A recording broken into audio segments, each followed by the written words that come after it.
In this example from our semester review on MathXL, we've been asked to do two parts with this equation. Now, it's not a function, so we're going to have to use implicit differentiation to find the slope of the tangent line at this particular point. But right off the bat, we're being asked to verify that this point exists on the line. So essentially, when we substitute the 3 and the 2 in place of x and y, the number that we obtain on the left side should be equal to the number we obtain on the right. And the way MathXL asked us to verify that is to calculate the values, and it looks like that number came out to be 2028. Don't anticipate any major concerns with that step. But in part B, the derivative using implicit differentiation for this particular example was quite challenging. And, the tendency is just simply to apply the differentiation process to both sides of the equation and then just go for it. I see a lot of students that try to do that. And in doing so, this way you would encounter a pretty challenging chain rule here. We've got an inner function and sort of an outer function. And so the derivative of the outer function would be 24 times something to the power of 1, and the something is the inner function, remain untouched. And then we have to multiply by the derivative of the inner function. Well, the derivative of the inner function is going to be 2x plus 2y dy dx, because we're deriving this with respect to the letter x. So this part isn't any trouble, but this part is. And why I'm hesitant to do this is because, well, our goal is to isolate dy dx to solve that, and we're going to get some other strange expression on the right-hand side. And isolating this is going to be a bit challenging because of this product, this multiplication that has to be done here. We could distribute the 24 in, or we could leave it out, but essentially at some point we're going to have to FOIL these two binomials together. And during that process, this dy dx component is going to show up in a couple different terms. So again, this process would work, it would be okay, but I think it's a bit messy for this problem. Because this exponent is so small, I think it would be perfectly fine to apply some algebra here and simplify it first before we apply our derivative. So I'm going to leave this 12 alone for the second, and I'm going to think to myself what this binomial squared would look like. And so x squared times itself produces x to the 4th power, and I know that y squared times itself is going to give me y to the 4th power. So the beginning and the ending of the trinomial result is going to be x to the 4th and y to the 4th. On the interior, an x squared is going to multiply by a y squared, and that happens twice. So we do end up with 2x squared y squared in the middle. And we still have that equal to 169xy squared. If we wanted to distribute the 12 in, we could, or we could leave it alone, because as we apply the ddx instruction here, well, this 12 acting as a coefficient can be brought out to the front, and now we have 12 times ddx of this expression, which isn't too bad. And then even over here on the right-hand side, we might treat this as 169 times ddx of the function on the right. So that's ultimately what I chose to do, and here's the work that I've shown for that over here. So that preliminary work that I was doing on the left is represented by this line here, and you can see that I'm applying the derivative with respect to x on the exterior of this expression. So as far as the derivative goes, I'm going to leave this 12 as a constant alone, and the derivative of x to the 4th is 4x cubed. The derivative of 2x squared y squared is going to require a product rule. So I'm going to treat 2x squared as my first function. Its derivative is going to be 4x. So the first function's derivative times the second function untouched, plus the first function untouched, 2x squared, times the derivative of the second function. 2y is the derivative, but it has to contain the differential dy dx.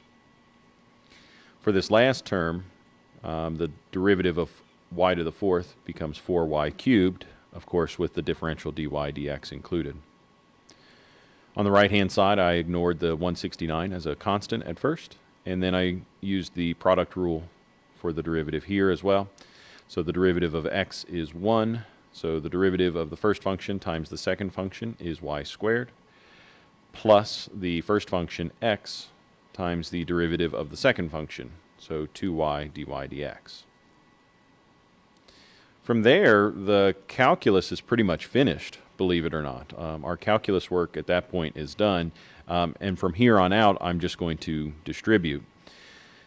Now, the parentheses that I used here and here were just used to kind of confirm the necessary approach of the product rule in the step before. They're not really necessary as far as order of operation or simplifying goes. So I imagine those are gone, and I've distributed in the 12 to each of these 4 terms. Now, 12 times 4, of course, is 48, but right here, by the time we got to the third term, we had to recognize that 2 multiplies by 2, again, to make 4, and 4 times 12 is 48. So interestingly, all 4 of these terms on the left-hand side had a leading coefficient of 48. On the right-hand side, I distributed in the 169 to these 2 terms. And the whole goal in that distribution step was to eliminate parentheses. So if we're looking at this row, there are no longer any parentheses. And that's particularly helpful, especially when our objective is to try to isolate the dy dx components. Because what this allows me to do is to essentially move all terms that contain the dy dx variable, quote, air quotes here, variable, to isolate the dy dx differential on the left-hand side, and then any other terms without that, like these here, can all show up on the right-hand side. And so that's what I've done in the next step. I left 48x squared y dy dx and 48y cubed dy dx. I let those stay where they are on the left, and subtracted over this 338 xy dy dx. So that's where this expression is coming from. On the right-hand side, from the left, I subtracted 48x cubed, 48xy squared, and those showed up on the right-hand side. And that's where this expression comes from. Now that was particularly helpful because on the left-hand side, I've got 3 terms that all have a common factor of dy dx. So I factored out the dy dx, which left me with essentially this expression. And while the dy dx was listed in front, I'm just doing this mentally at this point, while the dy dx is listed out front and the terms that remain are listed inside of a grouping symbol, like a parentheses, I was able to divide that remaining group of terms to the right-hand side, and now I've got my expression for dy dx. So interestingly, this function here, this equation now represents the derivative equation, first derivative equation of our implicit equation that we started with. And we can substitute the numbers 3 and 2 in place of x and y in this derivative equation. I did use a calculator to simplify this, and the TI Inspire is particularly helpful for that because it will reduce its answer to a fraction, especially if you're using a CAS model calculator like we have on our computers, or the blue copy of the calculators that we have in the classroom.